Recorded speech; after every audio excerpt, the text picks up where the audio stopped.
Mheshimiwa ambaye ni mtazamaji wa Mwakenya TV mahali popote ulipo, naomba nikusalimie. Hujambo? Natumai umzima, ubuheri wa afya, nami penye nipo kukwema. Karibu katika mwendelezo wa matukio ili nikufahamisha yale ambayo yaliendelea siku ya Jumamosi. Mamia ya maafisa wa polisi waliweza kuzidiwa nguvu katika eneo bunge wakilishi la Kikuyu, haswa katika mji wa Kikuyu mjini, wakati kulikuwa na mkutano mkubwa wa Rigathi Gachagua aliyekuwa naibu rais humu nchini. Ni kipi hiki ambacho kilifanyika? Siku ya Jumamosi tarehe 11 mwezi wa 4 mwaka huu, Rigathi Gachagua alikuwa na mkutano wa kisiasa mjini Kikuyu siku ya Jumamosi. Baada ya kuandaa hayo yote, hali ya wasiwasi iliweza kutanda na taharuki hapa na pale, giza kila mahali, baada ya mashambulizi kuonekana ghafla wakati wa mkutano huo, na maafisa polisi walitumia vitoa machozi, lakini waliweza kuzidiwa nguvu na kuondoka kwa mkutano huo. Katika mkutano ule wa Rigathi Gachagua, tuliweza kufahamishwa ya kwamba kulikuwa na Mkenya mmoja ambaye alikuwa na nyuki gunia mzima. Alikuwa aachilie nyuki ili ziweze kuwatawanya ama kutawanya umati wa watu uliokuwa umefurika mjini Kikuyu ili kuzuia mkutano wa Rigathi Gachagua kutofaulu. Kabla nizame kwa undani, nashukuru wote ambao mnatazama hii kanda mahali popote mlipo, mzidi kubarikiwa. Kwa heshima na taadhima, unapoendelea kutazama hii kanda, tukabidhi like. Kuna alama ya kidole hapa chini mwa kanda, bonyeza hiyo alama ya kidole kama njia moja kutukabidhi like, na ikiwa hauja subscribe na kuomba tukaweze kusubscribe na uwashe kengele. Karibu nikufahamishe kwa kila. Lakini Mkenya huyu aliyekuwa na nyuki aliweza kuvamiwa na wafuasi wa Rigathi Gachagua kwa sababu walimuona, wakamjalaza, wakampiga nusura aage dunia, ila tu aliweza kujeruhiwa vibaya. Ikabidi maafisa wa polisi waingilie kati ili kumsaidia. Wakaanza kutoa vitoa machozi, kimbi zikashuhudiwa katika mkutano huo. Cha kushangaza zaidi ni kwamba polisi waliamua hata kufiatua risasi angani ili kutawanya umati ule ambao ulikuwa wakati Rigathi Gachagua alifika katika mji wa Kikuyu. Lakini cha kushangaza zaidi, wafuasi wa Rigathi Gachagua walikataa, hawaondoki. Licha ya kushambuliwa na vitoa machozi, risasi kurushwa hewani, hawakutawanyika, ila tu walisalia pale pale, huku wakiimba nyimbo za kusema ya kwamba tunataka Gachagua kiongozi wetu aweze kutuhutubia, aweze kuongea. Hali ya taharuki, wasiwasi ikatanda. Kabidi maafisa wa polisi wakazidiwa nguvu kwa sababu wafuasi walikataa kuondoka eneo lile, kisha baadaye wao wenyewe wakaondoka. Najua hiki tunaendelea kushuhudia haswa katika sekta ya siasa, hatuelewi. Na mkutano wa Rigathi Gachagua kushambuliwa sio mkutano wa kwanza. Kuna mikutano ambayo tumeshuhudia ya mrengo upinzani ikivamiwa na kushambuliwa kupitia vitoa machozi, haswa mikutano ile ambayo imekuwa ikiendeshwa na Edwin Sifuna ambaye anaongoza kikosi cha Linda Mwananchi humu nchini.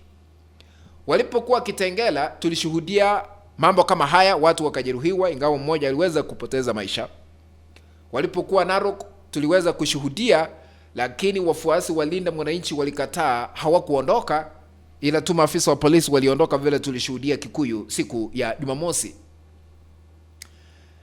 Hali ya utumiaji wa vitoa machozi tumeweza kushuhudia, lakini Wakenya vile wameamua hawawezi kuondoka kwa mkutano, ila tu waweze kuhutubiwa. Rigathi Gachagua aliposhika kipaza sauti, hivi ndivyo aliweza kunena, tusikize. Ati watupige, ati watuue, lakini tunalia Kasongo lazima uende nyumbani, lazima Kasongo uende nyumbani, na huyu Chungwa msaliti wa jamii yetu.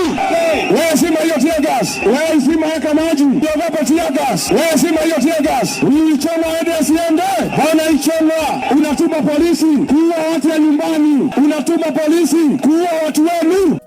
Rigathi Gachagua alionekana kumlaumu Rais William Ruto na mbunge wa eneo bunge hilo la Kikuyu Kimani Ichung'wah ambaye ni kiongozi wa walio wengi katika bunge la kitaifa.